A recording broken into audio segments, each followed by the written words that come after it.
Assalamualaikum dan salam sejahtera. Saya Nazri Kaha. Ini agenda awani. Berikutan cadangan pihak kerajaan untuk meningkatkan gaji minimum kepada paras RM1,500 menjelang akhir tahun ini menimbulkan pelbagai pandangan dari semua pemegang taruh, sama ada di kalangan pekerja, kesatuan pekerja, di kalangan pengilang, majikan dan juga para akademia. Melihat perkara ini perlu diperhalusi sebaik mungkin kerana ada pro and cons berkaitan dengan kenaikan dari 1,200 yang sedia ada yang sudah pun dilaksanakan sejak 2020 yang lalu. Wajarkah diangkat kepada 3% lagi kepada RM1,500 berikutan dengan kos sara hidup yang semakin tinggi, peningkatan harga barang yang kita lihat mendadak naik dan juga kadar inflasi yang semakin meningkat. Semuanya ini faktor untuk menentukan adakah munasabah pihak kerajaan dengan Majlis Perundingan Gaji Negara dan juga pihak Kabinet mengabsahkan kenaikan gaji minimum kepada angka 1,500 walaupun ia amat dialu-alukan oleh orang ramai, terutamanya di kalangan kelompok pekerja. Jadi di talian melalui Google Meet pada malam ini saya akan bersama Profesor Emeritus Dr. Bojoya Bardai, seorang pakar ekonomi dan juga Profesor Ekonomi kita. Assalamualaikum Prof, apa khabar? Waalaikumsalam warahmatullahi wabarakatuh. Khabar baik Tuan Encik Nazri. Terima kasih Prof. Terima kasih atas masa yang ada pada malam ini. Jadi cadangan pihak kerajaan untuk melaksanakan penetapan gaji minimum pada hujung tahun ini dan menunggu pengesahan daripada pihak Kabinet. Adakah satu langkah yang wajar pada pandangan Prof? Okey, sebenarnya apa juga kenaikan gaji patut dialu-alukan, tetapi dia perlu ditimbangkan secara rasional.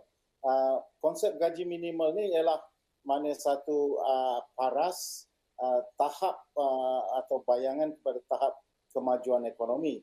Jadi apabila gaji minimum kita tinggi, itu membayangkan bahawa keadaan ekonomi kita bagus dan pekerja-pekerja dilayani dengan baik. Tetapi gaji minimum ini biasanya dikaitkan dengan produktiviti. Di Malaysia ni misalnya 5.7 million pekerja-pekerja mendapat gaji berasaskan kepada produktiviti mereka daripada jumlah kumpulan pekerja yang ada. Jadi kita melihat bahawa pada tahun 2021 kadar produktiviti menurun 5.5%. Kepada hanya 89,000 dari segi nilai tambah. Dan ini akan menjadi satu persoalan. Mengapa kita melaksanakan gaji minimum di tengah-tengah keadaan apabila kadar produktiviti menurun, apabila majikan sedang menghadapi masalah kesan daripada banjir, kesan daripada penutupan ekonomi dan sebagainya. Kemungkinannya kita perlu halusi lagi, lebih-lebih lagi kadar kenaikan yang dicadangkan hampir 26%, sebanyak 300 berbanding dengan kadar yang lepas 1,200. Jadi adakah Prof bersetuju bahawa apa yang dikatakan tadi masa sebenarnya yang tidak sesuai untuk dilaksanakan kadar gaji minimum yang baru ini? Ya betul, masa tidak menyebelahi kita kerana kita sedang dalam proses pemulihan. Mungkin insya-Allah pada tahun 2022 kalau kita berkembang pada 5.7%, tahun 2023 kita berkembang lagi dalam kadar 5%, kita mampu menangani keadaan itu pada masa tersebut. Prof, ada sebahagian penganalisis ekonomi di kalangan juga pemimpin kesatuan pekerja dan juga pekerja sendiri yang mengatakan bahawa ia tidak boleh dilewat ataupun dilengahkan lagi kerana keadaan sekarang amat mendesak dengan kenaikan harga barang, kos hidup yang semakin tinggi akibat pandemik COVID-19 dan juga peningkatan kadar inflasi dan kos ekonomi yang tidak berapa baik sekarang menyebabkan kelompok pekerja semakin terhimpit, ada yang dibuang pekerja, ada yang terpaksa mendapat gaji separuh dan sebagainya. Jadi usul ataupun cadangan gaji minimum ini wajar dipertimbangkan secara serius oleh pihak kerajaan. Okay. Saya setuju kita perlu mempertimbangkan mana kesejahteraan pekerja. Tapi mungkin itu bukan melalui gaji minimum sahaja. Balik kepada gaji minimum ini sebenarnya kalau kita meningkatkan gaji minimum dari 1,200 hingga 1,500, ada dua kumpulan besar yang akan terlibat. Satu kumpulan yang tidak berkemahiran, ada lebih kurang 1,5 juta orang, dan satu lagi kumpulan lagi ialah kumpulan operator kilang yang lebih kurang 1,7 juta. Jadi 2,7 juta orang yang gajinya kurang daripada 1,500 akan mendapat faedah. Tetapi kalau kita halusi lagi, daripada 1,7 juta operasi kilang itu ataupun pengendali pekerja kilang, hanya kira-kira 1,1 juta merupakan pekerja asing. Dan pekerja asing ni dia tidak boleh disamakan dengan pekerja tempatan kerana gaji minima ini hanya berasaskan kepada gaji pokok. Pekerja asing walaupun gajinya rendah secara relatif, tetapi dia dapat tempat tinggal percuma, dia mungkin dapat makan percuma dan berbagai lagi. Jadi kalau dibandingkan dengan pekerja tempatan dia dapat 1,500, itulah saja sumber pendapatan. Jadi kita kalau memperkenalkan gaji minimum hari ini, mungkin lebih separuh daripada faedah itu pergi kepada pekerja asing. Bukan mengatakan mereka tidak memerlukan atau tidak deserve, tetapi dari segi sumber priority, pekerja tempatan lebih perlu ditolong kerana pekerja tempatan menghadapi kesesakan ekonomi yang lebih serius daripada pekerja asing. Jadi pandangan tersebut Prof mengatakan perlu ada segmentation ataupun pengecualian ataupun kelebihan cadangan gaji minimum ini bagi setengah kelompok pekerja sahaja. Jadi bagaimana nak ditentukan? Itulah masalahnya. Kalau kita memperkenalkan gaji minimum hanya kepada pekerja tempatan, pastinya International Labour Organization akan mengkritik kita sekuat-kuatnya kerana kita discriminate pekerja asing. Tetapi sebenarnya itulah yang sedang berlaku hari ini. Banyak pekerja asing datang ke Malaysia dan sanggup menerima upah yang lebih rendah kerana mereka rasa upah yang mereka dapat di Malaysia adalah jauh lebih tinggi daripada apa yang mereka dapat di negara mereka. Dan kerana itu Malaysia mendapat reputation sebagai sweatshop, mana tempat di mana peniaga-peniaga asing ataupun pelabur asing sebenarnya mengeksploitasi buruh. Jadi kalau kita tingkatkan gaji minima, reputasi sebagai sweatshop itu akan hilanglah sebab pelabur asing terpaksa bayar gaji yang hampir sama dengan negara-negara lain yang lebih maju misalnya. Adakah itu juga kita memberi pengiktirafan bahawa setiap sumbangan pekerja, sama ada pekerja tempatan, pekerja asing, mereka ada sumbangan tersendiri kepada kemakmuran ekonomi negara. Jadi kewajaran gaji minimum perlu kita seimbangkan ataupun beri keadilan kepada semua pihak. Pandangan Prof? Betul, saya setuju bahawa pekerja asing juga menyumbang banyak kepada pertumbuhan negara, khususnya pekerja-pekerja dalam sektor pembinaan, dalam sektor peladangan. Mereka merupakan kumpulan pekerja mana kerja yang dipanggil kerja tidak digemari oleh kumpulan pekerja tempatan, dan dengan itu mereka maknanya sebenarnya menyumbang besar kepada pembangunan negara. Tapi di masa yang sama, pekerja tempatan ini merupakan warga negara. Mereka merupakan prioriti kepada kerajaan untuk menjaga kesejahteraan hidup mereka. Jadi kita perlu cuba menangani mereka dahulu. Jadi saya berpendapat bahawa daripada menaikkan gaji minima, kita boleh mengenal pasti kumpulan-kumpulan pekerja tempatan yang memerlukan bantuan kerana gajinya kurang daripada kos sara hidup. Kos sara hidup di Malaysia sebenarnya 2,500 bukan 1,500. Jadi kalau dia naikkan gaji ke 1,500 pun dia tidaklah sangat menolong kepada pekerja tempatan. Tapi kita perlu mengenal pasti kumpulan yang memerlukan ini dan memberikan mereka bantuan lain, cara lain seperti apa yang dilakukan semasa PKP dan semasa banjir tadi misalnya. Prof, dari aspek itu kita lihat kerajaan boleh melakukan sedikit mitigasi ataupun intervensi dalam hal ini, dalam hal perburuhan ataupun industri buruh di negara kita. Sekian lama, sejak beberapa dekad kita lihat kesatuan kerja semakin melemah. Hak-hak pekerja ditarik oleh pihak majikan kerana mereka tidak mengiktiraf kewujudan kesatuan pekerja dan juga hak yang patut diberikan seperti perks dan benefits itu yang boleh mengurangkan beban berbanding hanya bergantung kepada gaji pokok itu tidak lagi diperolehi secara baik ataupun lebih baik berbanding satu dekad, dua dekad yang lalu. Jadi mengapa ada intervensi pihak kerajaan dalam hal membina lebih banyak persefahaman antara pihak majikan, pihak pekerja dan diwakili oleh pihak kesatuan supaya ada CA yang boleh sentiasa dikembangkan ataupun dipersetujui setiap 2 tahun misalnya? Okey, sebenarnya saya sangat setuju dengan Tuan Haji Nazri sebab kita mana perlu melihat bahawa majikan dan juga kerajaan dan kumpulan pekerja perlu bekerjasama kerana misalnya gaji minima sepatutnya dikaitkan dengan produktiviti dan adalah tanggungjawab majikan untuk meningkatkan produktiviti firmanya ataupun organisasinya kerana itu untuk kebaikan mereka, meningkatkan keuntungan dan menambahkan prestasi.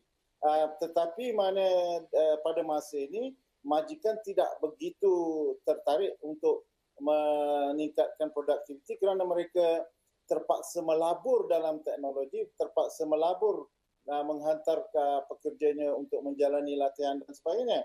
Jadi kerajaan perlu memainkan peranan untuk memberikan daya inisiatif macam pada tahun 60-an apabila kita nak membangun dengan cepat, kerajaan dengan daya prihatinnya membawa Caterpillar Malaysia, traktor Malaysia daripada US dan menjadikan itu sebagai pemangkin kepada pembangunan ekonomi negara dan itu telah dibuktikan berjaya. Kali ini mungkin kerajaan perlu melakukan yang sama, membawa teknologi berkait dengan IR 4.0, 3D printer misalnya. Kalau kerajaan boleh memperkenalkan 3D printer sangat berkesan untuk projek pembinaan, boleh membina rumah satu rumah dalam masa 2 hari misalnya, dan berbagai-bagai teknologi artificial intelligence, Internet of Things secara keseluruhan. Dan ini boleh menjadikan kita bersama-sama melonjak ekonomi kerana Bank Dunia kata hari ini kita tak akan mencapai matlamat menjadi negara maju pada 2028 seperti yang dianjurkan jika kita tidak menangani masalah jerat kumpulan pertengahan ataupun middle income trap kerana produktiviti kita rendah misalnya.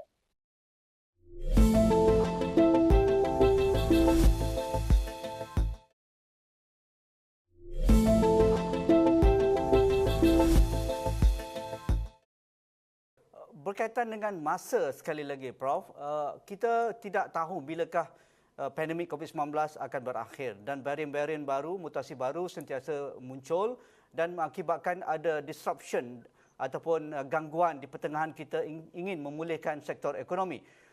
Jadi ini merupakan satu angka ataupun masa window yang begitu subjektif. Kalau kita nak menentukan, okey, 2022 kita akan pulih sepenuhnya dan kita akan mendapat kemajuan ataupun pertumbuhan ekonomi yang signifikan, misalnya kita sasarkan 5.7% ke 6%. Tetapi kalau ada mutasi baru, mungkin kerajaan terpaksa menangguhkan dahulu sempadan kita dibuka dan kita tidak tahu bilakah kita akan beralih ke era endemik. Jadi bilakah yang masa yang sesuai? Kalau majikan mahukan masa yang sesuai, kerana sekarang masa tidak sesuai, baru nak pulih, takkan nak bagi gaji minimum kepada pekerja. Pastinya membebankan dan akhirnya pekerja akan dibebankan dengan kos yang akan dialihkan kepada pihak pengguna nanti. Jadi dari masa itu adalah suatu yang subjektif dalam kita menghadapi pandemik COVID-19. Okay, saya nak cadangkan kalau boleh majikan dan kerajaan serta kumpulan satuan pekerja berunding, kita cuba atur kenaikan gaji ini secara berperingkat. Mungkin tahun ini kita patut naikkan sedikit. Mungkin dinaikkan kalau kita tengok di Cambodia, di Laos, di Thailand, dia naikkan 1%. Kita naikkan mungkin 5%. Jadi daripada 1,200 jadi 1,250 atau 1,300 maksimum. Kemudian kita peringkatkan lagi selepas 1 tahun dia naik lagi 5%. Selepas tu kita matlamatkan dalam masa 3 tahun kita akan capai 1,500. Walaupun ada mungkin gejala yang semakin serius, kita boleh tangani. Bagaimana kita telah mengatur ekonomi 2021 walaupun di suku tahun kedua ekonomi menurun dengan teruk, tapi kita masih berjaya mendapat 3.3% keseluruhan untuk tahun 2021 dalam pertumbuhan ekonomi. Prof, di mana fungsi-fungsi yang perlu kita beri penekanan? Misalnya Majlis Perundingan Gaji Negara. Ini juga yang kita angkat sebagai Akta Majlis Perundingan Gaji Negara 2020 di bawah Seksyen 23 itu. Jadi apakah fungsi yang perlu kita dengar daripada majlis-majlis yang ditubuhkan oleh pihak kerajaan? Kerana inilah badan yang paling tinggi selain daripada Kabinet dan juga Jemaah Menteri menentukan adakah wajar kita melaksanakan gaji minimum. Saya rasa majlis ini bagus, tapi majlis ini tidak boleh bekerja dalam silo. Dia perlu bekerja dengan mengambil kira kadar pertumbuhan ekonomi di Malaysia dan sasaran kadar pertumbuhan. Misalnya kita mensasarkan semula untuk menjadi negara maju tahun 2028 dan kita kaitkan itu dengan rancangan ekonomi jangka panjang 5 tahun. Kita kaitkan itu dengan bagaimana penghijrahan industri ke IR 4.0. Kalau ini boleh dikaitkan, dikonsolidate dan kita akan nampak dia ada usaha-usaha yang seiring untuk cuba mencapai matlamat yang sama ini. Prof, di kalangan masyarakat ada pelbagai pandangan. Ada mengatakan bahawa ya, kerajaan dan majikan amat sukar untuk menetapkan gaji minimum kerana ia melibatkan pekerja di bawah kataupun kemahiran yang rendah ataupun tiada kemahiran langsung. Tetapi bagi sektor swasta, mereka mampu memberikan gaji yang tinggi bagi pimpinan kanan syarikat dan eksekutif mereka. Dan kita dengar seaban tahun bagi syarikat-syarikat korporat, mereka memberikan dividen dan bonus yang amat tinggi kepada CEO dan juga pimpinan tertinggi syarikat mereka. Jadi ada dua thought berkaitan dengan bagaimana majikan melayan pekerja. Pandangan Prof. Okey, sebenarnya di Malaysia ni kita ada dua kumpulan besar pekerja. 65%